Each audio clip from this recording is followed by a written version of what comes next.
Hello engineers, welcome back for another week of LEGO Engineering with Teacher Richard. Today we are going to be building a LEGO seesaw, something that you have probably been on before, alright? And so we're going to make a miniature version just like the one that you might see in a park or maybe even have in your backyard at home. Alright, so let's get your seesaw blueprints ready. You can get a couple minifigures that you think are really cool that you want to play with on your seesaw. Alright, and then we are going to start building. Okay, so step one for our seesaw engineers, we're going to take some 7-hole bricks just like this, okay, and we are going to connect 2 of them together to make a sturdy foundation using our black connector pegs. Okay, so we have 2 connector pegs in there. They are each 1 hole in from the end, okay, and then we're going to connect them together just like this, engineers. All right, and then we are going to do that same step again, all right, on the other side. So we'll do 2 more 7-hole bricks, 2 more black connector pegs. We're going to put them in the exact same holes that we just did before. All right, 1 in from the end, and we're going to click them together right like that. What this is doing is it's making our foundation a little bit wider, a little bit bigger, so that our seesaw can move around without having to worry about tipping over, okay? Because you probably wouldn't want to go on a seesaw at the park, right? If you saw one and you were about to get on it and you noticed that some of the screws were loose, or it looked like it was maybe tipping over one side or the other, okay? Like it shouldn't be. You probably wouldn't want to play on that seesaw, right? Just like you probably wouldn't want to play on a slide if it looked like the legs of the slide weren't firmly placed into the ground. Okay, so before we make our seesaw fun, we want to make sure that it's safe, okay? So once we have our foundation of 2 bricks wide, or 2 7-hole bricks, then we're going to take, you can either do 2 or 3 of your rectangles. It's up to you how tall you want it to be. Okay, I'm going to make mine be 2 because I like to keep those rectangles to use on my seesaw, but if you have a lot of these rectangle bricks at home, more than in the kit that I sent you, then you can, of course, build yours up taller. All right, engineers?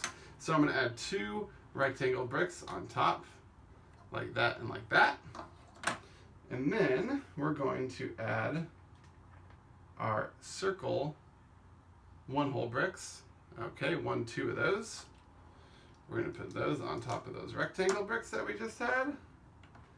And then we are going to add our 3-hole bricks. So put 1 3-hole brick here. Now notice how I'm putting the 3-hole brick, I'm putting it so that it's centered, so that the middle hole is right over the circle part.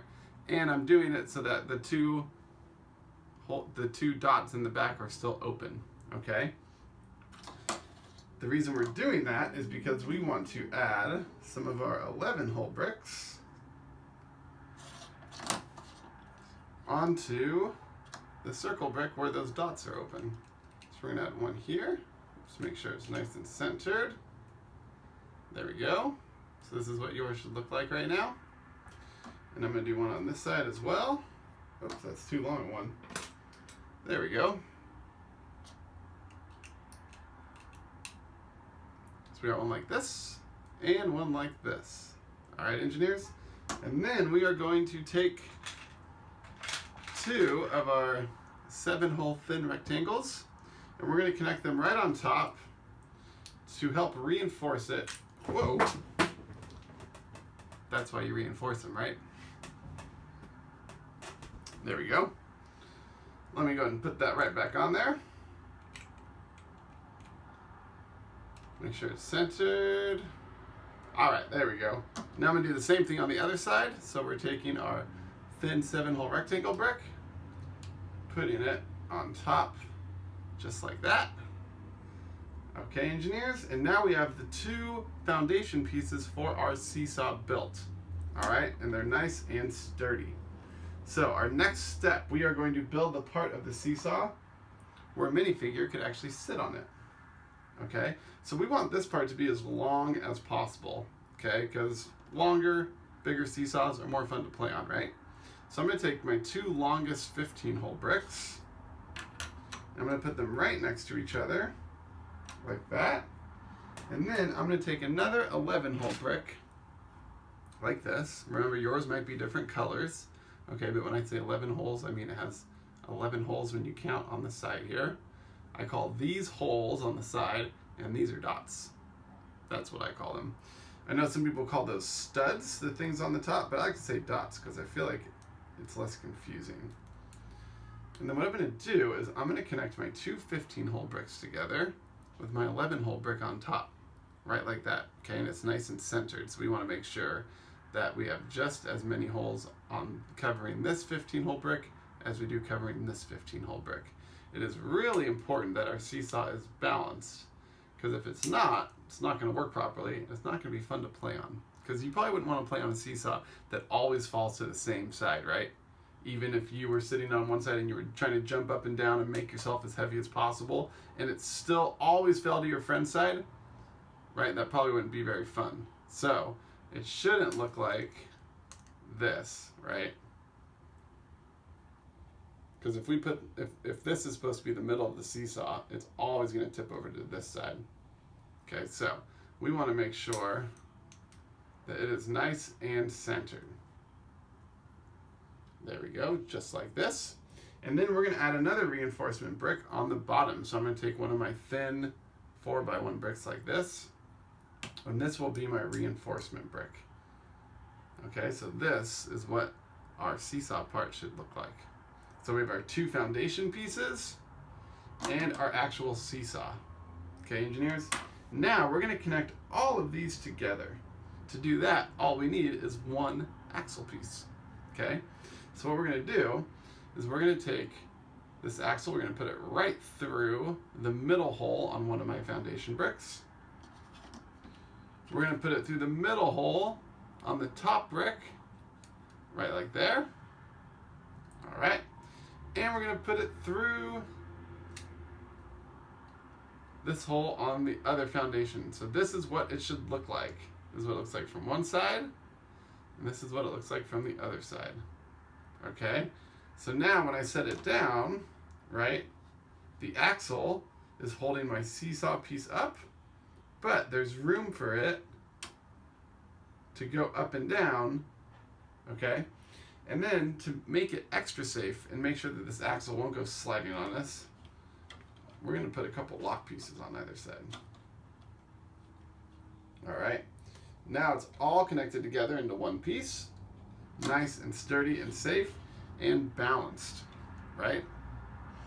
Now, our seesaw is built. We can start testing it, okay? So I've got my minifigure friend here, okay? When I put my minifigure, what should we name him? I like to give him different names sometimes.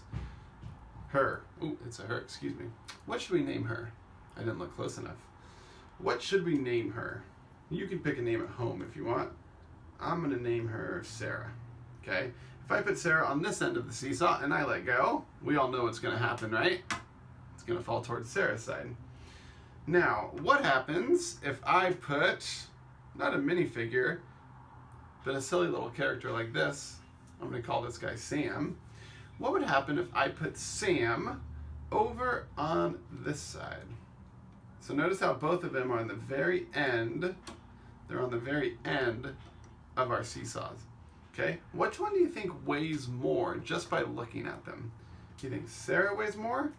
Do you think Sam weighs more? Now, to be perfectly honest, I did not do this test yet because I wanted to be surprised just like you, engineers. So I'm going to make my hypothesis, or my guess, okay? And I'm going to guess that Sarah weighs more. All right, I want you to say your guess at home, and then let's see who's right. And also, they might be the same weight, right? If Sarah weighs more, it's going to fall towards her side. If Sam weighs more, it's going to fall towards his side. If they weigh the same amount, then what's going to happen? It's going to stay balanced, right? Right in the middle, just like if you were on one end and you had a friend who was the exact same weight as you on the other end. So I think it's going to fall towards Sarah's side, but you can tell me if you think it's going to fall towards Sarah, towards Sam, or be balanced. Ready? Let's see. 1, 2, 3. Ooh, Sarah does weigh more. Nice. I love when I can guess right. Okay, so Sarah weighs more than Sam. Okay, let's see if we can make them equal the same weight. So maybe let's try to add a little hairdo on Sam. Actually, we'll make it, get orange hair.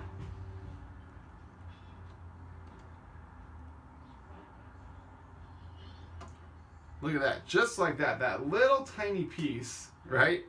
All of a sudden made Sam weigh more than Sarah. Okay, so now we know that Sam weighs more than Sarah.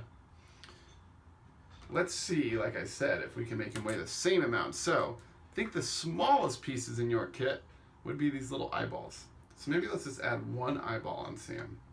Remember, I haven't done this before because I wanted to test this just like you're testing at home. Wow, isn't that crazy, engineers? This seesaw is precise, right? No eyeball on Sam, and Sarah weighs more. We had a full set of hair on Sam. Sam weighs more. Take the hair off. Sarah weighs more again. We had one tiny little eyeball. It's so light it could be in your pocket all day and you wouldn't even know it's on there. And then all of a sudden, they're balanced. Okay? Now, let's make it so that Sam weighs more than Sarah. And I like this orange hairdo also. Let's make it so Sam weighs more than Sarah. Okay? Now, what's going to happen if I move Sam closer to Sarah? So instead of being on the very end, I'm going to move Sam one dot closer. Right like that. And then I'm going to let go. Let's see what happens. Still leans towards Sam's side. Let's see what happens if we move it one dot closer. Ready? Now I'm going to hold it. I'm going to let go. Whoa. Now it's balanced. Okay. Now, what's going to happen if I move Sam 2 dots towards the middle? So now there's 4 dots over here. What's going to happen now? Sarah's been in the same spot the whole time, but Sam's slowly been moving closer to the middle. So when Sam was out here, Sam weighed more. We moved Sam 1 closer, and he still weighed more. We moved Sam 2 closer, and all of a sudden they were balanced. So now we move Sam 4 closer. What do you think is going to happen? Going to lean towards Sarah, lean towards Sam, or stay balanced in the middle? Let's see. Just like that, Sarah weighs more all of a sudden. Okay? But Sarah doesn't actually weigh more, right? Because Sam's been the same size the whole time. This is the same Sam as the Sam that goes right here, but this Sam makes it fall towards this side, and Sam right here makes it fall towards Sarah's side. So what's happening? Okay, now a seesaw lets us see something in action, okay? And this is a term we learned when we were building our wheelbarrow called the fulcrum. Okay, remember on our wheelbarrow, the fulcrum was actually where the wheels were, and that's why it helped us move more weight, because we could lift up the handles and put all the weight on the fulcrum and then roll it. Okay, on our seesaw, the fulcrum is right here in the middle of the seesaw. Okay, so when nothing's on it, all right, and the weight is equal, okay, as long as the weight on both sides of the fulcrum are equal, it's going to stay balanced. Okay, if we add weight to one side of the fulcrum, right, and we don't add any weight over here, then it's going to fall to where the weight is. All right, if we put things that are the same weight at the same spot on either end of the fulcrum, so that means Sarah goes all the way down to this end, okay, and then to make sure that it's the same, do you remember how to make it balanced with Sarah and Sam? We're going to add one eyeball, okay, and we're going to put Sam on the same spot, right? So it's going all the way to the edge, and Sarah's going all the way to the edge. And we do that, and then it's balanced. But, like we just learned, when we move Sam closer to the middle, it makes it fall closer towards Sarah's side. So as we move Sam closer to the fulcrum, right? This is the fulcrum. As we move weight closer to the fulcrum, it has less of an effect. Okay, so that means you can have more weight on one side, but if the weight is closer to the fulcrum, then the weight on the other side, right? Sarah's this far away, and Sam's only this far away, okay? It's going to make the weight that's further from the fulcrum have more of an effect. All right, now, what does that mean? That means that you could play an engineering trick on your parents at the park, engineers, right? So let's say that you are Sarah, okay? And your parents are Sam. And your parents have a crazy hairdo, right? Because they weigh a lot more than you do, right? So normally, you like your parents' hairdo?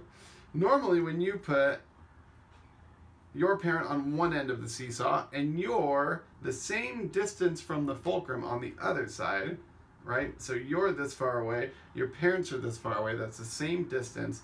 It's always going to fall towards your parents' side, right? Because your parents weigh more. Okay? And you can try to jump up and down on this side, right? But your parents weigh more, you're not going to get it to fall down to your side. But you can tell your parents, hey, I bet you that I can get the seesaw to fall on my side. And your parents might say, no way, I'm bigger than you. That can't happen. Okay? And then you tell your parents, why don't you move a little bit closer to me? So they move a little bit closer, and it still doesn't work. And then they move a little bit closer, and it still doesn't work. And then they move a little bit closer, right? Oh, and it still doesn't work. And you say, oh man, what do I need to do? Well, maybe if there's not enough room on this end of the seesaw, what if we make a little extension on your end?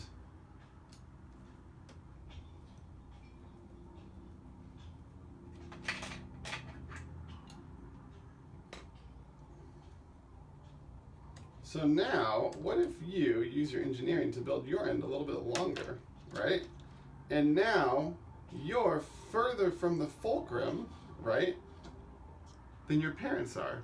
So now your parents are right here, and you say, now let's see which side it falls to. Right? Your parents are bigger than you. They're still just as big.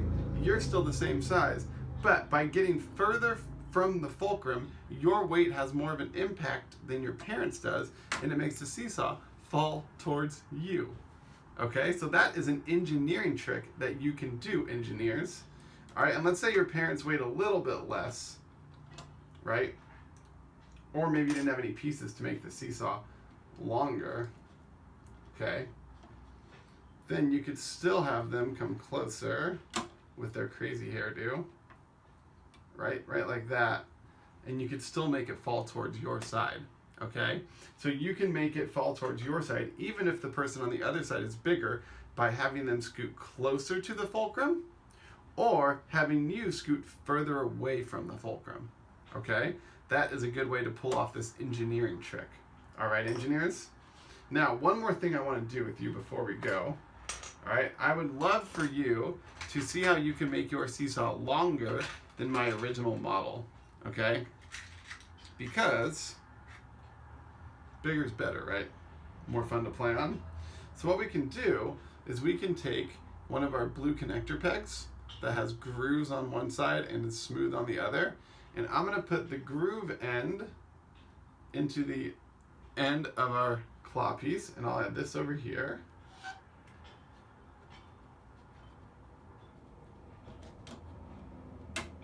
All right, and then I'm gonna add the same piece on the other side in the same spot, right? Because what would happen if instead of putting it in the furthest hole from the end, if I put it in this hole? What side's my seesaw gonna fall to? They both have the same weight, right? What side's my seesaw gonna fall to if I leave it like this? Right? Because this piece is further from the fulcrum than this piece is. So if we want to get our super long seesaw to balance, oh, and there's a good trick. If you're having trouble getting these off, engineers, you can use an axle piece and push through, push through from the other end, and it pops out just like that. Pops out a little too far, and I almost lose it, but luckily it just barely stayed on my desk. Phew, rescue mission complete. Okay, so let's put it in the same spot on this side and see if we can get our ultra long seesaw to balance. Now, if you have like 20 minifigures at home, which I know some friends do, if you have like 20 minifigure, look at engineers, even if I do this, there we go, even adjusting these just right helps make it bounce. Now, if you have like 20 minifigures at home, right, you can see how many you can line up on each side and keep it balanced. Now, the longer your seesaw gets, the more sensitive it is to extra weight, okay? So for example, if you start adding even very minor changes in weight, right, it's gonna make it fall to one side or the other, okay? So the bigger it is, the longer it is, the more sensitive it is to weight, all right? But you are good engineers, and I'm sure that you can get yours balanced, or maybe even make yours longer, maybe even make yours longer than mine, okay? I recommend you can use some of these pieces, okay? And you can use those last remaining rectangles that you have, okay? To make your seesaw even longer than mine. And of course, as always, highly recommended customization. You can always add some wheels onto there, right? And make your seesaw be able to drive around to different parks, okay? So engineers, I hope you have fun building your seesaw. I hope you had fun learning about the fulcrum. I hope you had fun learning about the engineering magic trick to make your parents to blow their minds next time you're at the park on the seesaw. See if it's long enough so that you can make it fall to your side even though they are bigger than you. All right? Thanks for all your hard work today, engineers. I will show you another awesome project next week. Have a great day.